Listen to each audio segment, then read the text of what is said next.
Today, we're going to talk about Chapter 4, Section 3, Elasticity of Demand. Our essential question here is, what is the difference between elastic and inelastic demand? So what does elasticity mean? Elasticity is a synonym and it is used to help describe flexibility. So if you think about rubber bands or hair elastics, those are all things that can be stretched and are pretty flexible. How are we going to apply this, though, to demand? When demand for a product is flexible, which means that you can find other substitutes and things like that, you might delay purchasing something because you know you can find it someplace else, or maybe you know it's going to go on sale. I like to think of elastic demand as something that's more of a want. You don't have to have it, you can wait to have it. That's how I like to think about it.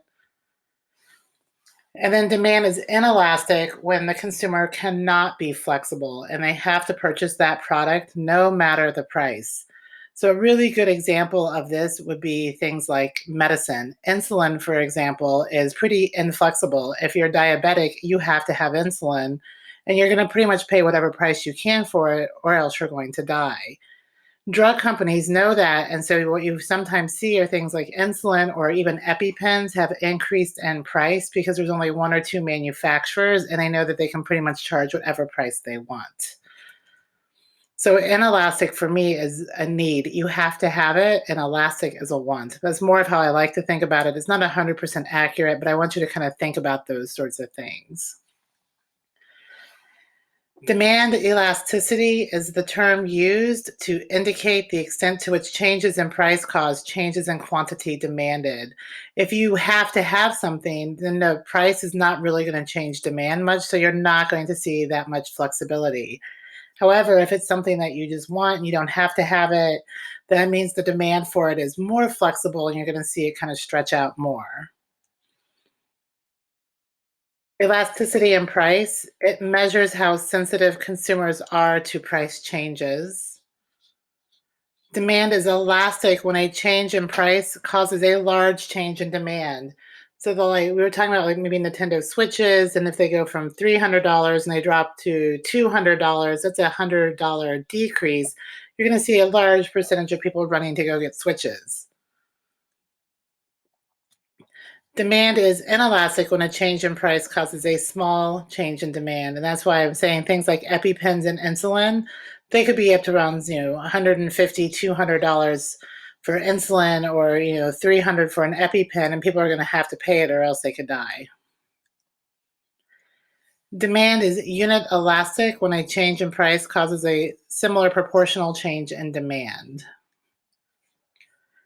So for you guys, I want you to think about this. What are examples of items for which a drop in price would not encourage you to buy more of the item? So if something drops its price, is it something where you'd be like, no, I'm still going to buy it anyway, or something like that? Determinants of demand elasticity. So just like there are determinants of just regular demand, we also have that with elasticity. Can the purchase be delayed? Some purchases cannot be delayed regardless of price changes. Like I said, insulin, you have to have it. If you run low, you could go into a diabetic coma. You don't want that to happen. So you're going to go buy insulin. Those kinds of things are going to help you. You can't delay it. So that means that no matter the price, you're going to go buy it. However, a Nintendo Switch, you can live without it. You can delay buying it. Are there adequate substitutions available? So can you go and substitute something else for it? Milk, for example, has a lot of substitutes. There's almond milk, oat milk, there's all sorts. Soy milk. You can buy a different type to help satisfy the same requirement of having milk for your cereal. Does the purchase use a large portion of your income? Demand elasticity can increase when a product commands a large portion of a consumer's income.